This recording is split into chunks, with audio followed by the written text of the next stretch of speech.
এবার বিশ্বের দূষিত শহরের তালিকার শীর্ষে রয়েছে সংযুক্ত আরব আমিরাতের শহর দুবাই। বায়ু দূষণের মানদণ্ডে 201 স্কোর নিয়ে এই অবস্থানে রয়েছে শহরটি। অন্যদিকে আইকিউএআর এর মানদণ্ডে একই দিন সকাল 11টায় 113 স্কোর নিয়ে দূষিত শহরের তালিকায় দশম স্থানে ছিল ঢাকা, যা দূষণের দিক থেকে মাঝারি হিসেবে বিবেচিত। বুধবার 28 আগস্ট আন্তর্জাতিক বায়ুমান প্রযুক্তি প্রতিষ্ঠান আইকিউএআর এর মানদণ্ডে এই তথ্য উঠে এসেছে।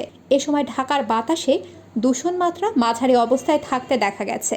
এ সময় 186 স্কোর নিয়ে দ্বিতীয় অবস্থানে ছিল গণতান্ত্রিক কঙ্গো প্রজাতন্ত্রের রাজধানী কিনশাসা, আর 179 স্কোর নিয়ে কাতারের দোহা ছিল তৃতীয় অবস্থানে। এরপরে ছিল যথাক্রমে উগান্ডার কাম্পালা, পাকিস্তানের লাহোর, ইন্দোনেশিয়ার জাকার্তা, ভিয়েতনামের হনয়, বাহরাইনের মানামা ও উজবেকিস্তানের তাশকেন্ত।